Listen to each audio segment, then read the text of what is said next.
Can I go? Did any of you ever have a phase as a kid where you just picked one thing and you were super, super into that one thing? Nothing else mattered. Yes. Did any of you have a dinosaur phase? No, but my son Anyone? did. My son. Yes. The Land of the Lost. Yes. I love that. Okay, so I went through a dinosaur phase, and I went through my dinosaur phase at the same time as my little brother went through his dinosaur phase, which was both good and bad. On the one hand, I had somebody who I could gush about dinosaurs to for hours, literal hours, and he would gush to me, and it was the most wonderful thing, and we had so much fun together. On the other hand, it kind of became a little bit of a competition. So he kind of got in before me, and he picked his favorite dinosaur, and of course it was Tyrannosaurus Rex, because he was like a 7-year-old little boy. What else was he gonna pick? And then my favorite dinosaur, I couldn't just pick the same thing, even though it kind of secretly was the same thing. So I had to pick something even cooler, and even bigger, and scarier. So I picked Spinosaurus, which is still my favorite dinosaur to this day. And I'm going to list some of the reasons why it is. This Spinosaurus model, I picked this up about 2 years ago at Walmart for $1.50, which by itself makes it my favorite thing, that it was $1.50 at Walmart in the sale bucket. And I've been working on painting it and filling in the mold lines and stuff like that, on and off, whenever I have spare time for a while. And it's finally gotten to a point where I like it. And I tried to paint it green to look like a crocodile, because one of the coolest parts of Spinosaurus is that it didn't hunt on land. It didn't go after big land herbivores like most of the big stereotypical carnivorous dinosaurs did, like Tyrannosaurus Rex. Instead, it ate fish, and its favorite kind of fish was a variant of swordfish, which is now extinct, and it could grow to be over 6 feet long, and that's what Spinosaurus ate as a meal multiple times a day, because it had to eat so many pounds of fish just to keep up with the calories that it burned.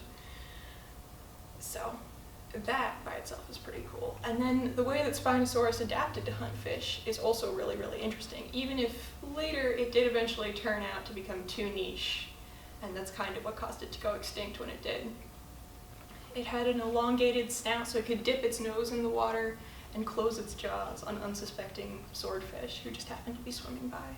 And like a crocodile, it even had special receptors in its nose, which, well, scientists theorize that it had special receptors in its nose. Obviously, we can't know anything for sure, but like a crocodile, it could use these special receptors to detect prey in the water around it. And its nostrils were set high up on its nose so that it could keep its head submerged for long periods of time and breathe totally normally. And its fin, its spine, which, gave it its very classic name, and is part of what makes it look so awesome, has nothing to do with swimming or anything like that. It's a cooling system. It was able to funnel blood through veins in the spine, and by flowing it through the cold membrane, it was able to self-regulate its body temperature, at least to a certain extent. And there were other dinosaurs that did do this.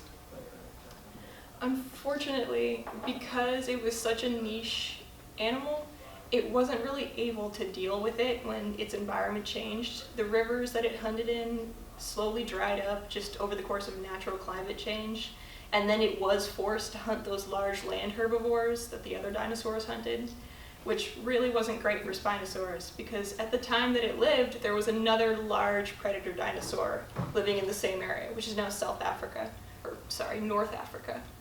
And this other dinosaur was called Carcharodontosaurus, and it was kind of more along the lines of Tyrannosaurus Rex. Big, shorter arms, powerful teeth, and it could chase down these land herbivores and do really horrible damage to them and just wait for them to bleed out. And so it was designed to be efficient at hunting the large land herbivores, and Spinosaurus was not. It was designed to do incredibly well in its river hunting niche. And when the rivers dried up and it had to compete with Carcharodontosaurus in a field where it was already not naturally skilled, it couldn't do it, and so it died out. But we still have modern interpretations. We have the Walmart models, and we have Jurassic Park 3, even if that did a terrible job of representing the Spinosaurus in all of its glory. But yes, this is my favorite dinosaur, and I don't care what anybody says, it is cooler than Tyrannosaurus Rex. Thank you.